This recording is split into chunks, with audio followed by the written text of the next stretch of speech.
It's gonna think about it. Yay.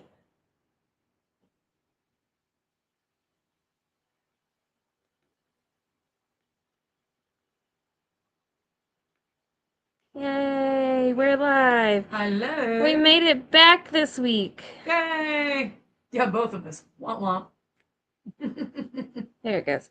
Okay, I got it live on Instagram now too. Okay, so actually, Q and I are in the same room. Ha ha. We are. There you are. It's really awesome. Okay, so yes, super fun here. What have we been doing, Q?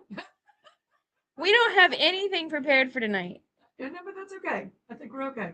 I think We can fake it, right? Yeah, we can totally fake it, but we don't even know what chapter we are in this book. But So why don't we have anything prepared for tonight? Because Katie failed to write it down. Well, no, that was not the right answer. Also, she lost the sheet that she wrote it down previously.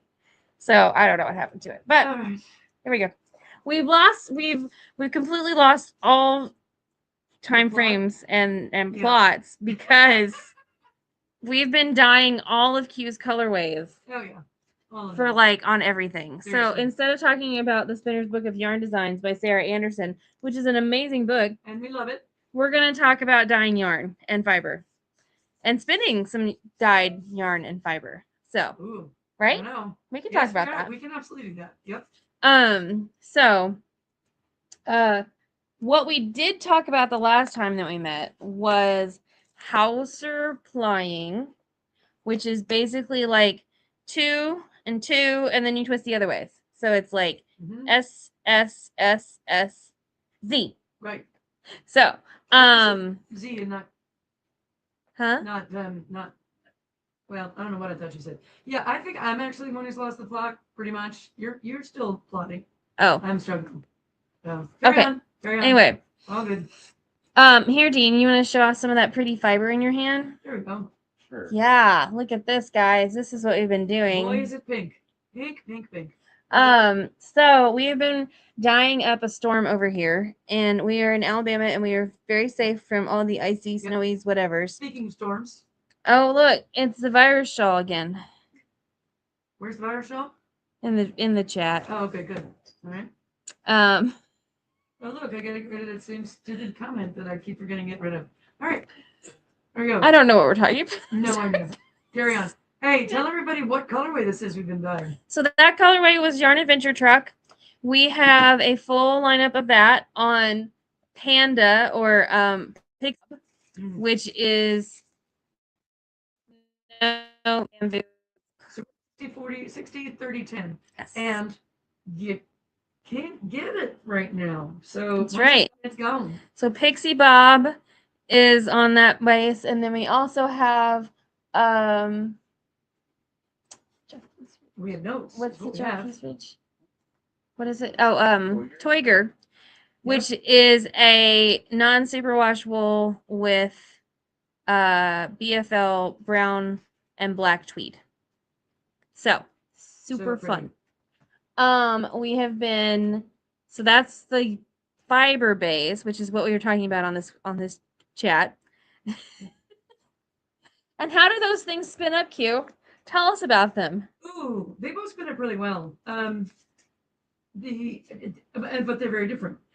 Jockey's Ridge with Toiger. And Jockey's Ridge is what the manufacturer calls it because they're not cool enough. They're a wonderful manufacturer. They're just not cool enough to have everything cat name. Is a non-superwash Shanico.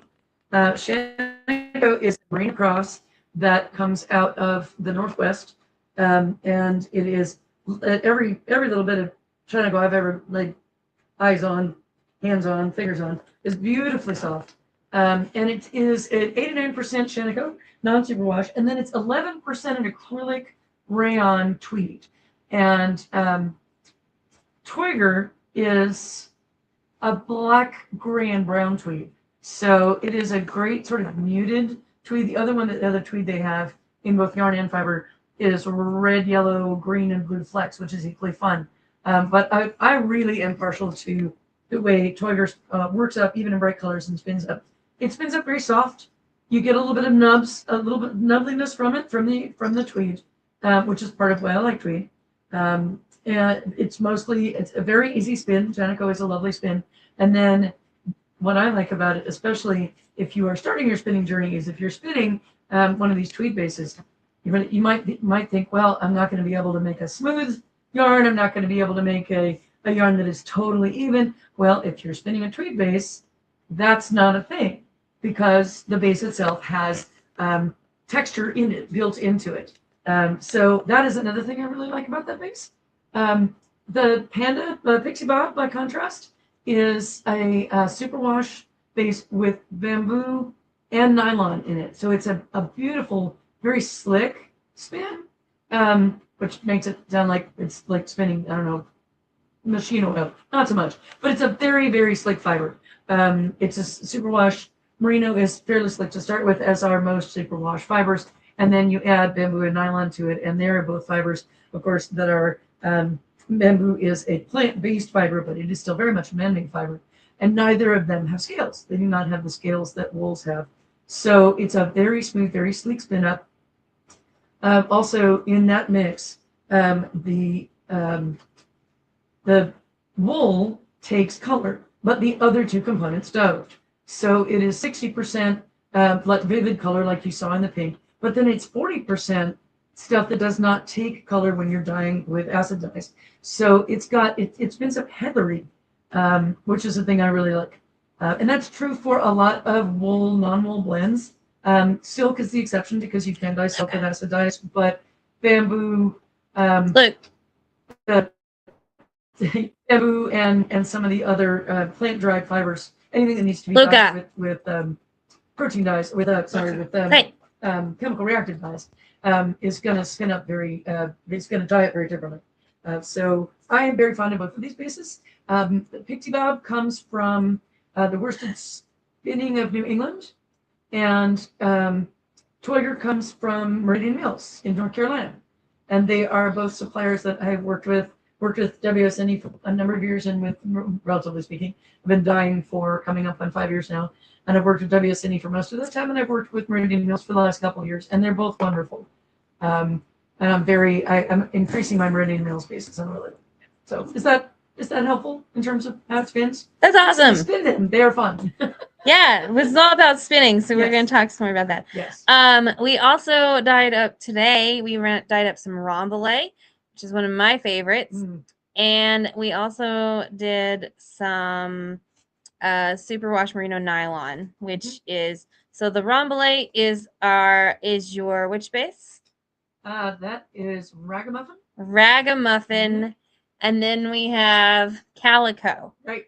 So if you're looking for these bases, and we did this one on a colorway called Vintner's Brew. Q developed this color last year. Yep. Its working title was Katie's Last 3 Sweaters. True. There is an olive color in there. I've decided that's now olive, by the way. Oh, instead of what you're calling it before, which is not. That is not my favorite. No, it is not. But it works really, really well with what's in there. So yeah, it's a surprisingly pretty colorway. The hilarious thing about it is in the pan when you're dyeing it, it basically looks like a graduated brown. It's so much brown, guys. Yeah, it is a lot, and there's actually no. Think about this. There is not a single one of those colors that actually has brown in it.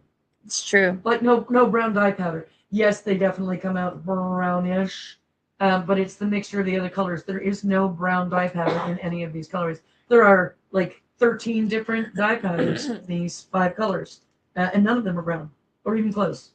There's some purple. There's some reddish pink. There's some, what was it you were calling it? Baby puke. That's right.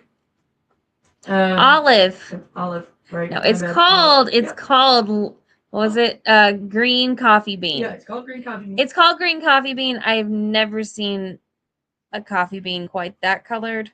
So I got all those colors. 3 of the colors are named for wines, and 2 of them are named for coffee. And I called it that because I actually, when I was looking for color inspirations, I found a couple of charts of coffee beans at different levels of roast. Green coffee beans are kind of that color. Okay.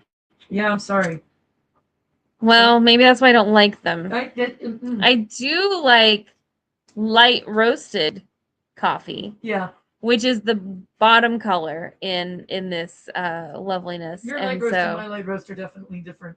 Don't drink mine. For starters, don't drink mine. That's a bad plan.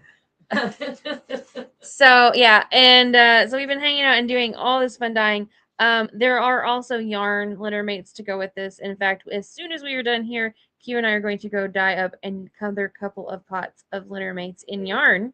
This time in the, hang on, I'm gonna remember all these names. Himalayan base, which is another tweed, brown tweed with a gray undertone. Hey, Marlin Farms.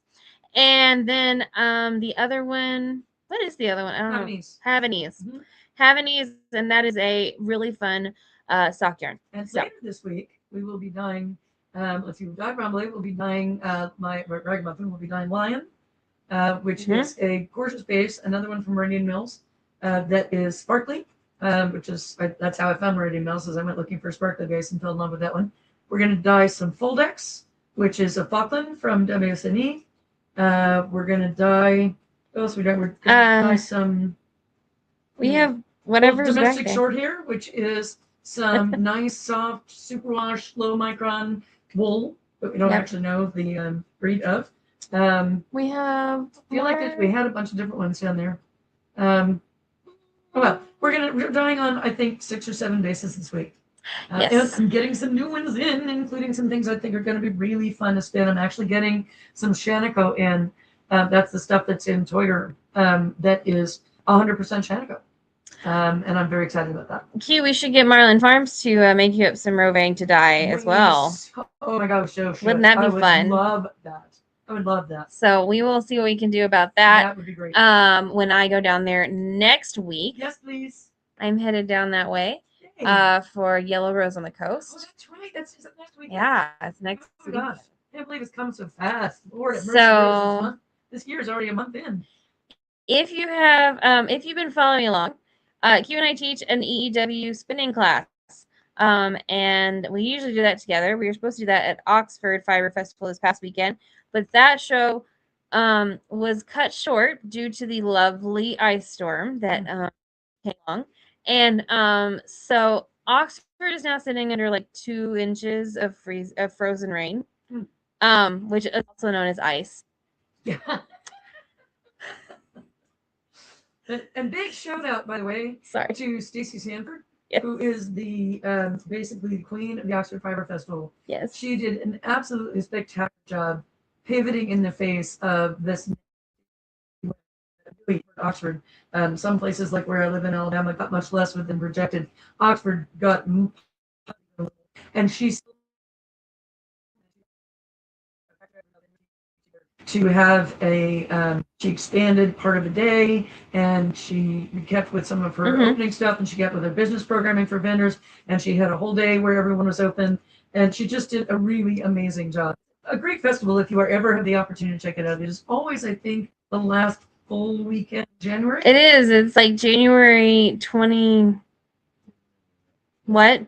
Next year, I think it's the 28th. The 26th, I believe. Okay, it's late. The last full weekend in January is late. It's quite a bit later next year.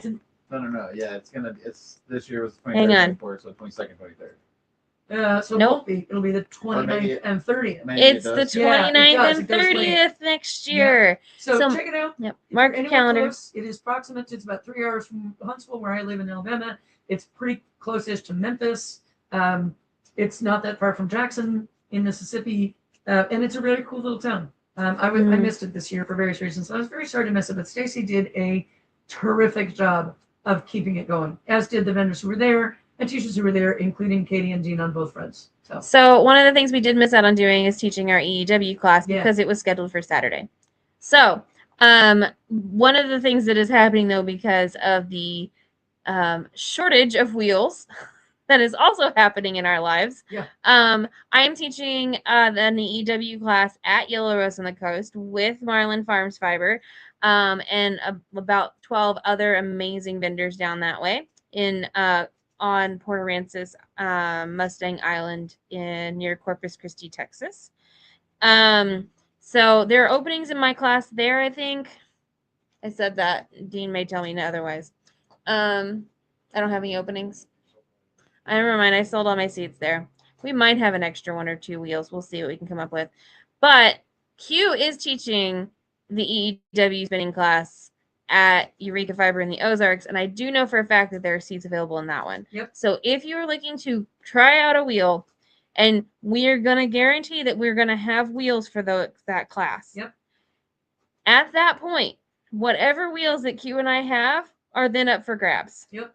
So we are getting down to where we have carefully budgeted and rationed our wheels so that we have them to teach on at our various events between now and mid-March. Yep.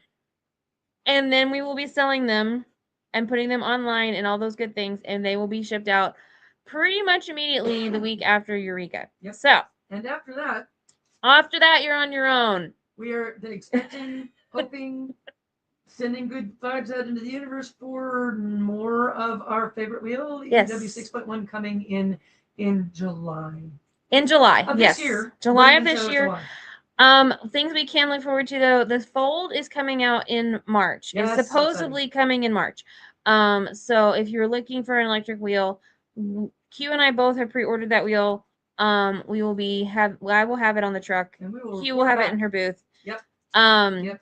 We are doing our very best to make sure that Q is all stocked up for her spring shows. Yes. And she's gonna add to this after we leave. I know she is. After her surgery. Not right after you leave. I had the poor taste to have to schedule surgery on one arm, like the dominant arm, it's not even a week now. Nope. It's strange how difficult it is to do things that require both hands when you only have one. So yes, but I will be dying some more later in the month. Also, my sister is coming for a week, which is great. I never get to see her. We live most of the day apart, and she is not a dyer, but she is infinitely educable and very creative. So I feel like by the time Katie and Dean leave me and go herring off to Texas without me while I cry and cry, we will have things to the point where I can basically sit my beloved sister down and say, so put this on this and then put it at this temperature and put some more water in it. Thank you. So I'm hoping I'll have some very well paid assistance for the second week of my recovery from the surgery. We're doing our very best. We also have cake to eat later. Did you know that today is National Chocolate Cake Day? So exciting. So we bought a cake earlier, yes. Or some sliced cake, I guess. Chocolate hazelnut crunch cake. Yes. Oh my gosh, yum! I'm very excited about this. That Dean makes amazing cake, so we might even have homemade chocolate cake later in the week. Yes. We'll see. So we want to know about your spinning journeys. Yes, please. Please share with us in comments and or just send us messages. We like to see your spinning. Always. Marlin Farms, that goes for you too. And we're sorry that your artisan market got closed due to ice this past weekend. Hopefully you'll be able to go open it back up. And when at Yellow Rose on the Coast, they start the Yellow Rose Fiber Adventure, which is a 4-month-long crawl through studios in Texas. Wow. Studios and yarn shops in Texas. And farms, of course.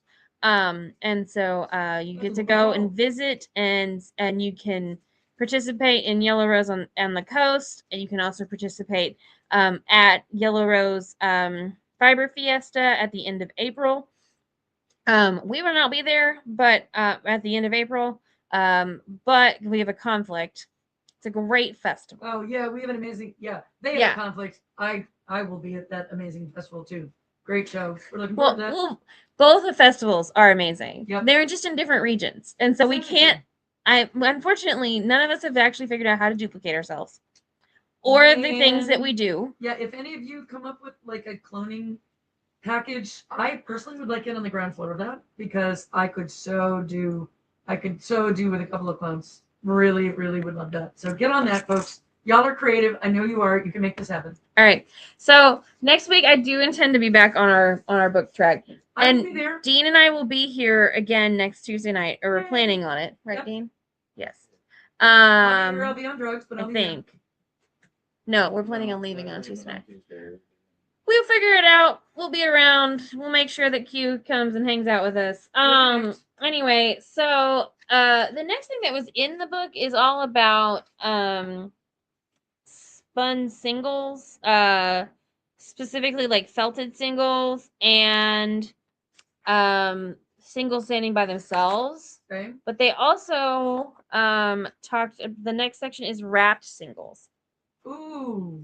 So I think that might be where we go with this. Let's Is do that. wrapped singles. Yeah. And there's a couple of really fun techniques in here. The wrapped knot variation. And so this is a technique that I do like to use, and then auto wrapped singles, which is something that I really enjoyed. So these are techniques that I've done and Q has done as well, and we will try to get some samples done up this week, but we'll see. We have a lot of dyeing to do.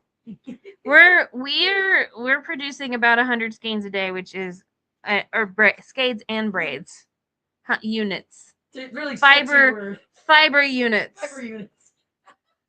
Sounds like a cover band.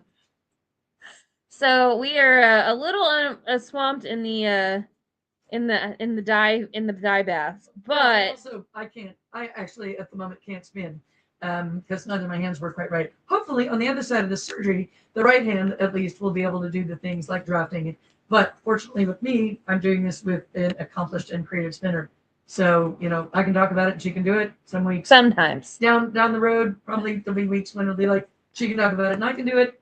We're a good partnership. So next, what pages are those? Oh, I already closed the book. Well, I don't care. You still need to tell everybody what pages they are. I don't know. Open the book back up and I am. 102 through 106. 102 through 106. Okay. Yep. So if you want to skip the pages before that, you can. You want to read them. We are going to be skipping to 102 through 106 and talking about the kinds of singles that Katy was talking about. So, and please do continue to join us, like us, like the show that we're putting together. We do recommend this book. It's a great book. Again, this is the Spinner's Book of Yarn Designs by Sarah Armstrong and Sarah Anderson. Readily available at bookstores. So, and sometimes yarn shops. Yep. Oh, as well as yarn shops. Yes. In fact, don't we know somebody who owns a yarn shop that sells that book? Oh, well, you know lots of people. Here's a person I know. Okay. I know. I was just going to say that's not narrowing it down. So our friend Heather, who runs the store YarnCom, who is celebrating her birthday with her anniversary, tomorrow, I think, and her store anniversary. Oh yeah, it was last week. Yeah. Heather has a really good selection of books, and that is among them. So if you are anywhere in the St. Louis Pre-Core area, you can go and get it from Heather. Do you know what else Heather's going to have next week? What else is Heather going to have next week? Heather is going to have a very exclusive Yarn Club color from the Fold Out Cat starting next week. I did know that. I wasn't sure we were talking. That is true. That is true. I don't think we sent her any fiber though. No, all the fiber is outside. We will. We started with the yarn. Yeah. We're going to send her some fiber. But if you are interested in that, I highly, highly recommend that you sign up for, you follow YarnCom. It's called YarnCom. Follow YarnCom on social media. Sign up for Heather's newsletter, which always has a lot of good information in it. And otherwise, track YarnCom down online, because that is where she will be putting information out, not only about this coming colorway, but about other colorways throughout this year. So January's featured month was Oink Pigments, I believe. Fresh Lotus is coming up. Fresh Lotus is March. Yep. And I'm not sure who is after that. So someone says they love YarnCom. I do too. Thanks for sharing that. That's awesome. So I am in very, very good company as one of the dyers who gets to do this for YarnCom. I'm very excited about it. I'm excited about the bases. My camera is picking up Hank behind me. Oh, sitting on your. He's right there, and so that's my Hank. Can you guys see him? I hope you can see him. Let's see if we can see my blue hand. Aha, there we go. Pointing to Hank. That is Hank. Hank is my orange cat. And he is so addicted to the little space heater in my very cold living room that I think he's actually turning a little more brown every day as he toasts. I'm kind of convinced he's a salamander. Because he practically just crawls into the thing. I'm not sure why he's so far away from the heater right now. Because it's turned off because the steam pot is still on. We have to go check the steam pots, guys. Oh yeah. All right. We are gonna go dye more yarn. Thank you. Thanks for being here. So we will see you all very soon, and we'll see you next week when we talk about all kinds of wrap singles. Okay. Okay. Until then, happy crafting. Happy crafting, y'all. Bye, friends.